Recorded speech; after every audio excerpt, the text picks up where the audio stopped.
Bom dia, boa tarde, boa noite. Esta é mais uma edição de Pedro e Cora, aquele seu programa favorito a respeito de tecnologia. E hoje nós vamos falar de tecnologia, do que mais a gente poderia falar. Pedro e Cora, toda terça, toda quinta-feira, na sua plataforma favorita de podcast, ou então no YouTube do Meio. Eu sou Pedro Dória, ao meu lado está minha queridíssima amiga Cora Rona. Tudo bom, Cora? Tudo bem, Pedrinho. Mas tudo de que bem. a gente vai falar mesmo? Vocês não briguem com a gente, não. Mas a gente vai falar do Twitter. É do Twitter. Mas nós temos bons motivos para falar do Twitter. E no fim ainda tem o livro da Cora, vem.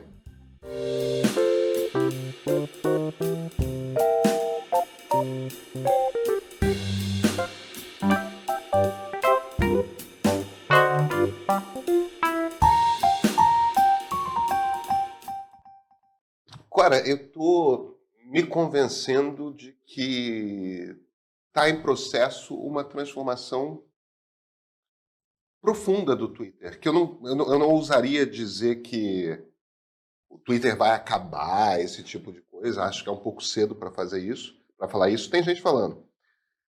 Mas me parece que as mudanças que o Musk está implementando e uma certa agressividade que ele cultiva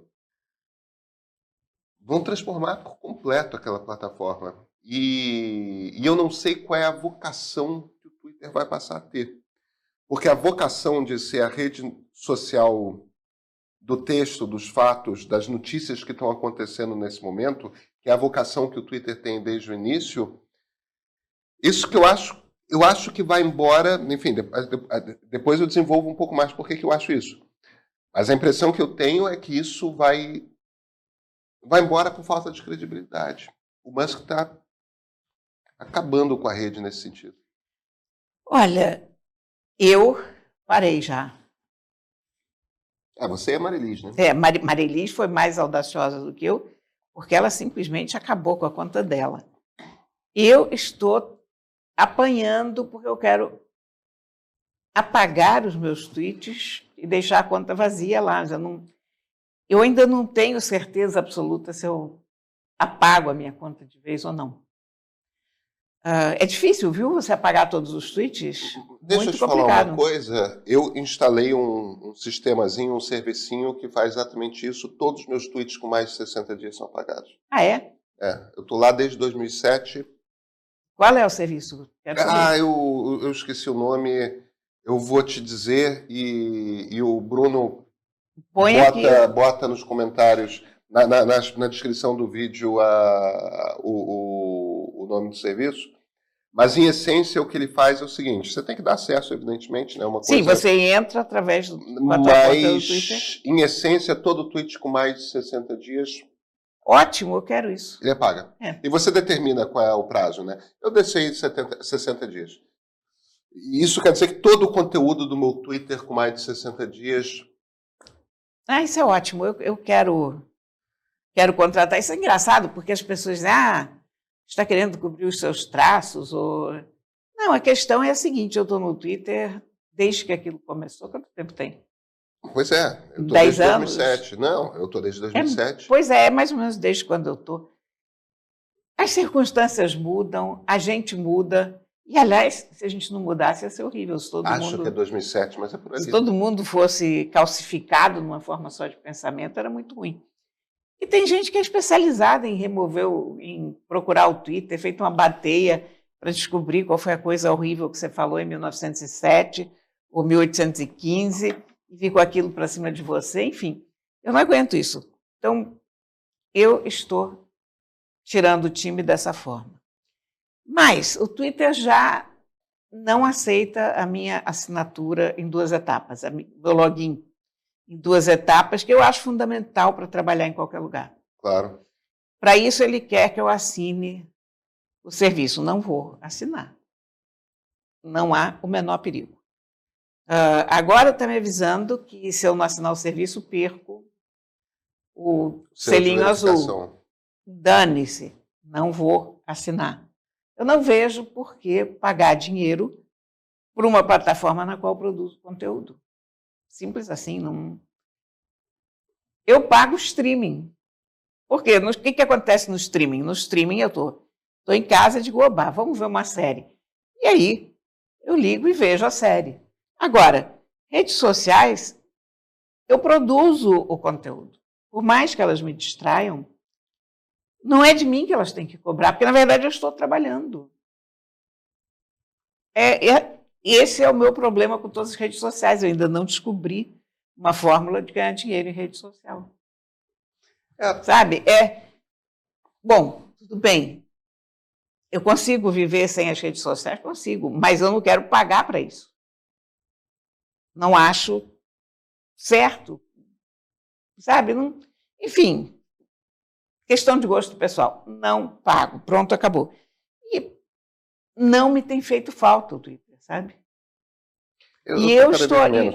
Estou achando o Twitter cada vez mais relevante. Porque volta e meia eu entro para ver, digamos, eu entro uma vez a cada 2 dias, talvez, no fim do dia. Eu quero ver o que aconteceu, ter uma ideia se tem alguma coisa nova acontecendo ali. E cada vez mais é irrelevante o que está em destaque. Eu acho que tem...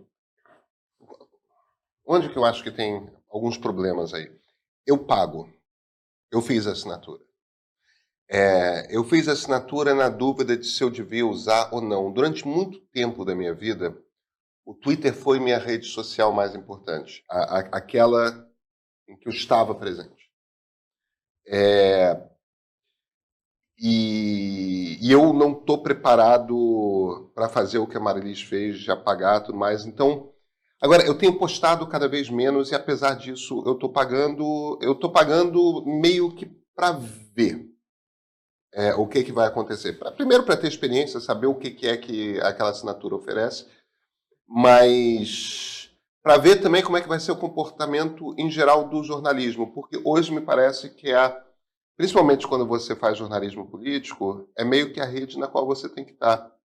Porque é a rede onde estão os políticos, é a rede onde, por natureza, as pessoas vão atrás de informação. Agora, eu estou muito alarmado com o que está acontecendo nos Estados Unidos e no Reino Unido, na Europa, onde o Twitter ainda tem uma presença maior, que aqui o escritório aqui brasileiro foi... essa coisa de relações com a imprensa... Foi pulverizado. Foi pulverizado. Agora, você vê, New York Times, por exemplo. O New York Times informou, olha, nós fizemos uma opção como jornal que nós não vamos pagar assinatura, nem para os nossos jornalistas, nem para o próprio veículo. O que o Musk fez? O Musk foi lá e tirou o selo de verificação do New York Times. De bate-pronto aparecem 2 contas que tinham qualquer nome parecido com o NY Times, que tinham a logo ali do T gótico do New York Times, igualzinho, que pagaram a assinatura e, portanto, tinham o selo de verificação. Qual o valor? Eu entendo a ideia, olha, isso aqui virou um símbolo de status, vamos botar um preço nisso. Eu entendo essa ideia, é percebido dessa forma. Agora, por que virou um símbolo de status? Existe uma razão, uma lógica, uma maneira um processo que faz com que esse troço chegue. Num determinado momento, o Twitter inventou o selo de verificação. Depois as outras redes começaram a ter. Mas o Twitter que inventou. Qual é a lógica do Twitter? Bem, estamos nos transformando numa rede, isso lá, 2010, 2011, estamos nos transformando numa rede em que, olha, muito jornalista aqui, muito político aqui, muita gente pública, muito analista, muito professor de ciência política, muito economista, Tem um debate público acontecendo aqui. As pessoas precisam ter certeza, porque algumas das coisas que essas pessoas, jornalistas, políticos, economistas, etc., falam são importantes. Mexem com bolsa de valores, mexem com isso, mexem com aquilo. Tem impacto real. Notícia acontece aqui. A gente precisa confirmar para as pessoas que estão lendo que quem disse aquilo é, de fato, a pessoa cujo nome está assinado. Entendeu? Não é uma questão de a verificação garante que você não vai mentir. Não. Donald Trump, presidente dos Estados Unidos, mentia no Twitter. Mas você precisa saber que quem está mentindo é, de fato, o presidente da República. Pois é, até mais importante. É isso. Quer dizer, a credibilidade ali não é uma credibilidade de... É garantido que aquela pessoa vai falar a verdade, somente a verdade. Não. A garantia de que quem falou aquilo foi de fato aquela mesmo pessoa. fulano. Quando o Twitter pega esse negócio e começa a distribuir para algumas pessoas, ele, de certa maneira, também está falando o seguinte, olha, dentro da sociedade, pode ser na sua cidade, pode ser no mundo do entretenimento, pode ser no mundo dos esportes, pode ser no mundo da economia, pode ser... Não importa. Na sociedade, há um espaço no qual aquilo que você fala tem relevância e, portanto, nós consideramos que é importante verificar que você é você mesmo e dar essa certeza para as pessoas, para o público que está lendo. Às vezes você é uma celebridade local. Às vezes você é um jornalista de bairro. Não importa. Ali em Copacabana, ali em Pinheiros, aquilo que você fala tem impacto naquela comunidade, então as pessoas precisam ter certeza que não é alguém que está fingindo ser você falando, porque isso pode atrapalhar. A partir dali, quando o Twitter começa a botar a espada, né, e fazer uma cerimônia de transformar as pessoas em cavaleiro da ordem de Twitter, a partir daquele momento, é uma rede social com relevância no debate público, dizendo que a sua voz é relevante. É isso que cria o símbolo de status. Quando você caça do jornal mais importante do mundo o selo de verificação e permite que duas pessoas criem uma conta falsa de New York Times e assinem e ganhem o selo de verificação, o que você está fazendo é zoneando por completo esse sistema que dá credibilidade ao diálogo que está acontecendo ali. É verdade. Ora, você está tirando o valor que aquilo tem. Não, virou uma coisa que se você pagar R$40 por mês, você tem. Veja. Mas o valor dessa coisa não era pagar 40, o valor dessa coisa era que a única forma de conseguir aquela coisa era ter relevância. Eu não tenho nenhum problema se o Twitter decide, não, olha aqui, a gente acha que a gente tem que cobrar um valor para esse selo. Tá bom. Cobra pelo selo, mas a pessoa tem que entregar junto uma carteira de identidade para que aquele selo continue tendo como significado a garantia de que aquilo é você mesmo. Porque senão, aquele selo não significa nada. Só significa que você dá $40 todo mês para o Elon Musk. E tudo bem, você tem o direito. Eu dou R$40 por mês para o Elon Musk, não sei por quanto tempo. Eu me recuso. Não, tudo bem. Muitas pessoas se recusam. O que eu vejo a médio e longo prazo é um ataque à credibilidade. Vai ter esse grupo de pessoas que acabam sendo, cujos tweets acabam sendo mais exibidos porque elas pagam, porque isso é uma das coisas que você ganha com a assinatura, né? Você ganha um maior alcance. Então você vai... Se isso começa a ser comprado, alcance começa a ser comprado, isso quer dizer que a gente vai ter uma rede com cada vez mais bobagem e na qual cada vez menos você vai ter certeza de que quem está falando aquilo é de fato quem diz ser. Olha, eu acho que tem uma outra coisa, sabe? Além disso, para a irrelevância do Twitter, é que eu acho que o mundo está chegando num momento de intolerância com a intolerância. Eu não posso te dizer especificamente que eu vi isso aqui. Não, é uma sensação que eu tenho é que cada vez mais as pessoas não estão aguentando o tipo de reação, o tipo de comportamento que se criou no Twitter, que é o comportamento de agressividade contínua, lixamento perpétuo. Eu acho que isso está começando a cansar. Eu acho que cada vez mais pessoas estão saindo dessa discussão, que não é uma discussão, estão saindo desse meio, porque estão chegando à conclusão que não é possível se sobreviver num ambiente tão tóxico. Eu entro no Twitter hoje sem nenhum, digamos, empenho, empenho não é a palavra, mas sem nenhuma causa pessoal em cena, porque eu não estou lá. Quer dizer, eu entro como uma lurker, eu só estou lendo, não estou conversando, não sou alvo das conversas, do modo geral, pronto. Mas a agressividade me importa, me machuca do mesmo jeito. Porque você entrar num lugar onde está todo mundo linchando uma pessoa, onde está todo mundo se ofendendo, onde está todo mundo sendo extremamente agressivo, e onde as pessoas têm medo de dar bom dia, porque essa é a verdade, você diz bom dia e 30 pessoas vêm em cima de você com 4 pedras na mão, porque todo mundo quer sinalizar como é virtuoso, como é melhor, como é mais bacana. Isso está cansando, a sociedade está exausta disso.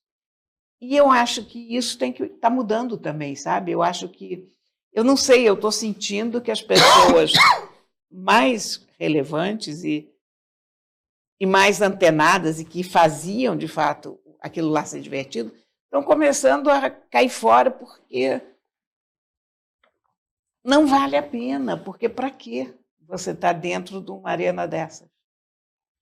Agora, a gente começa a ver um movimento, né? Teve essa questão do New York Times e teve 2 episódios importantes, um com a BBC de Londres e o outro com a NPR, a Rádio Nacional Pública Americana.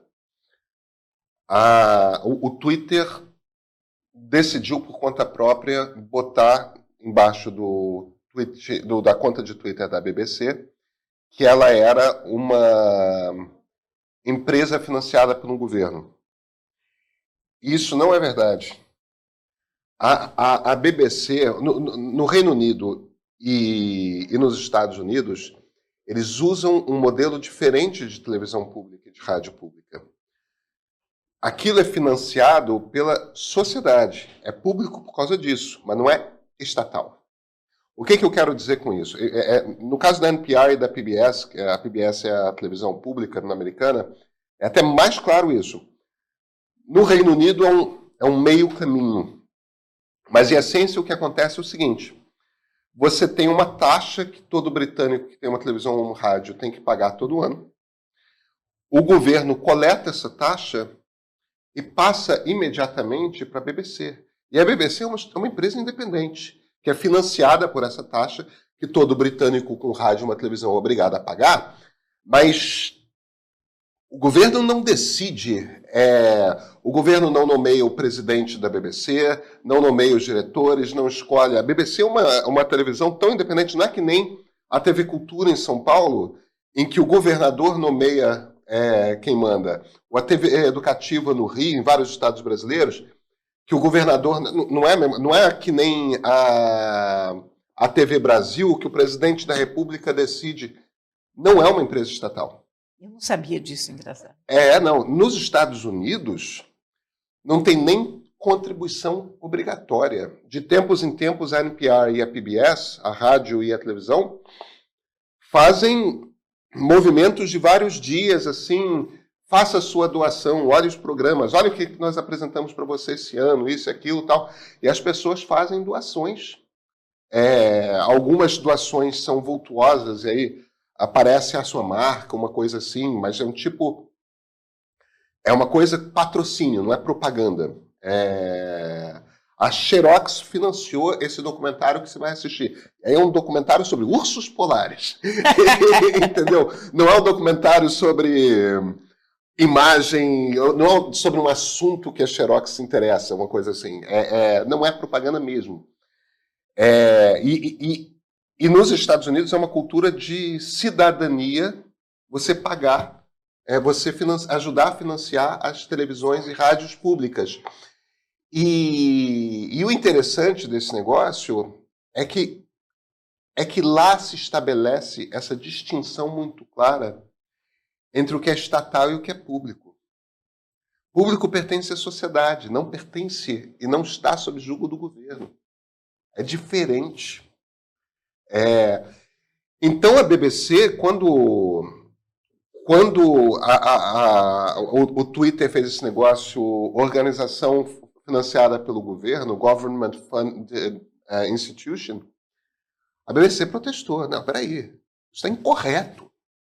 Nós não temos, porque isso dá a entender que é jornalismo financiado pelo governo britânico. Exatamente. Não é. É jornalismo financiado pela sociedade britânica. Tipo uma Voz do Brasil inglesa, não é? Não é uma Voz do Brasil. Nos Estados Unidos existe o Voice of America, que é estatal, é do governo, o governo controla, que é um programa que é difundido por rádios em todo o mundo.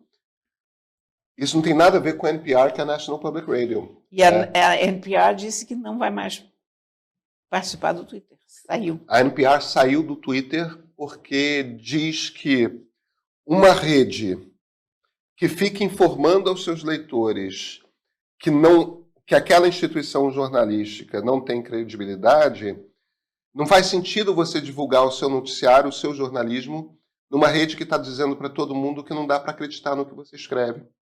Quer dizer, quando o Twitter fica dizendo que a NPR mente, o que não é verdade, faz um excelente jornalismo. É verdade.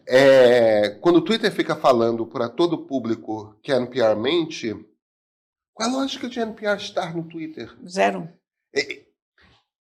Então aí eu volto para a questão. Eu estou pagando o Twitter para entender o que é, tudo mais, para ver como é que essa coisa se estabiliza, mas se continuar assim, não faz mais sentido estar lá.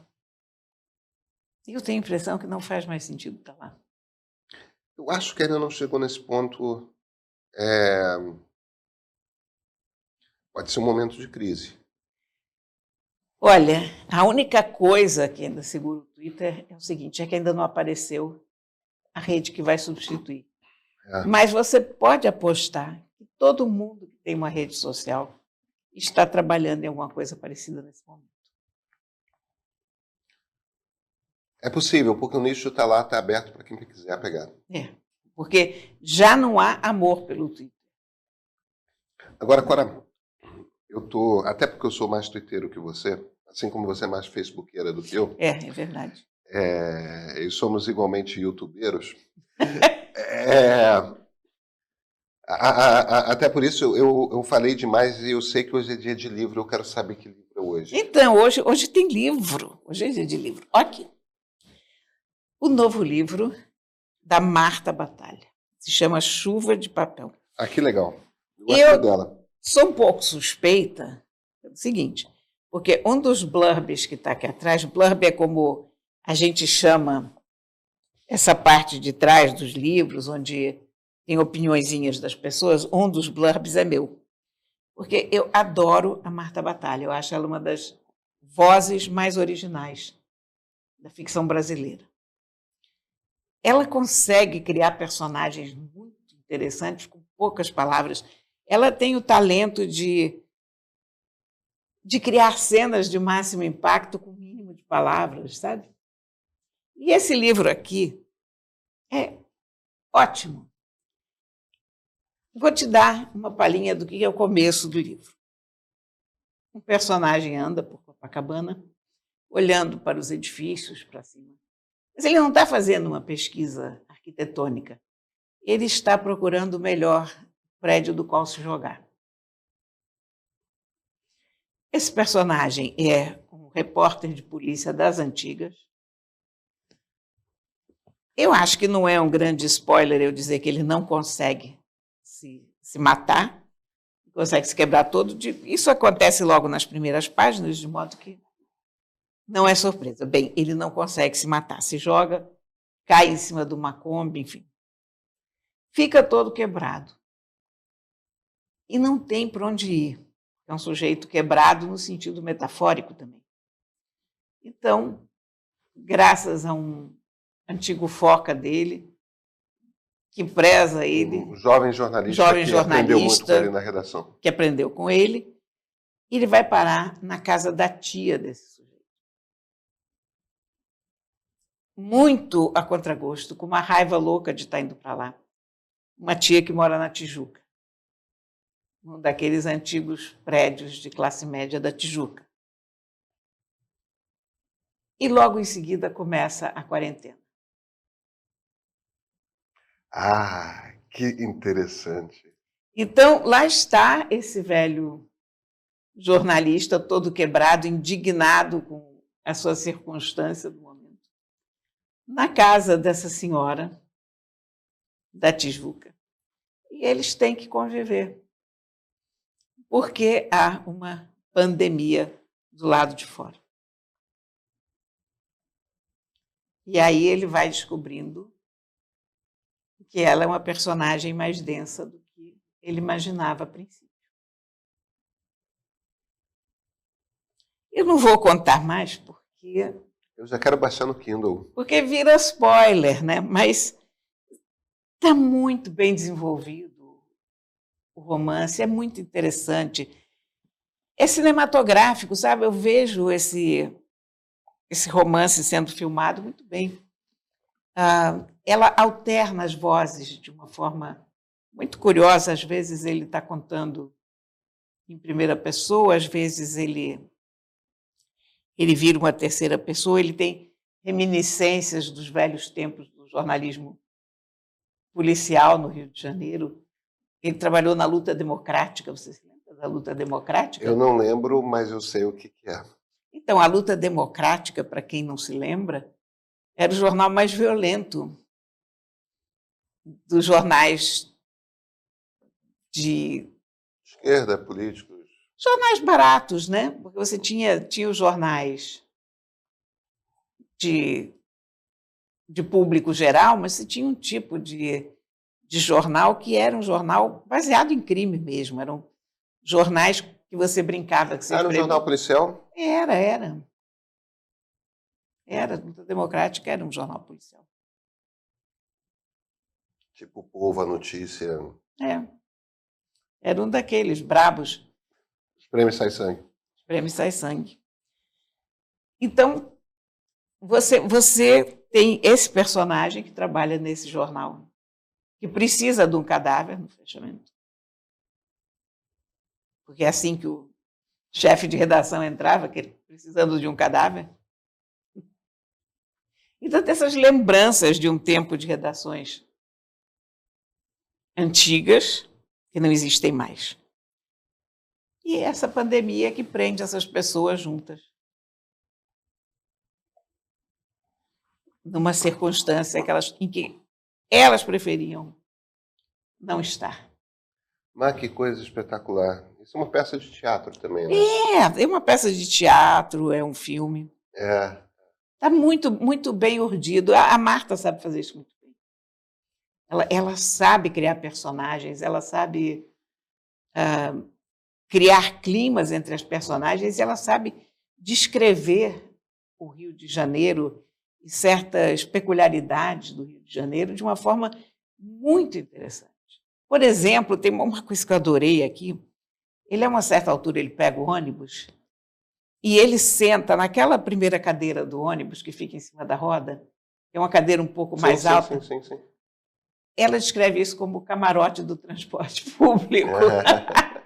E eu adorei, porque sempre que eu pegava ônibus, tudo que eu queria na vida era pegar esse lugar, que era o lugar mais cobiçado da face da Terra. É isso mesmo. Primeiro porque é uma cadeira só. É uma cadeira só, ninguém vai sentar do seu lado. Exatamente. Né? Você está mais alto, de modo que você vê muito bem na rua, e você está ao lado da porta, facílimo de sair.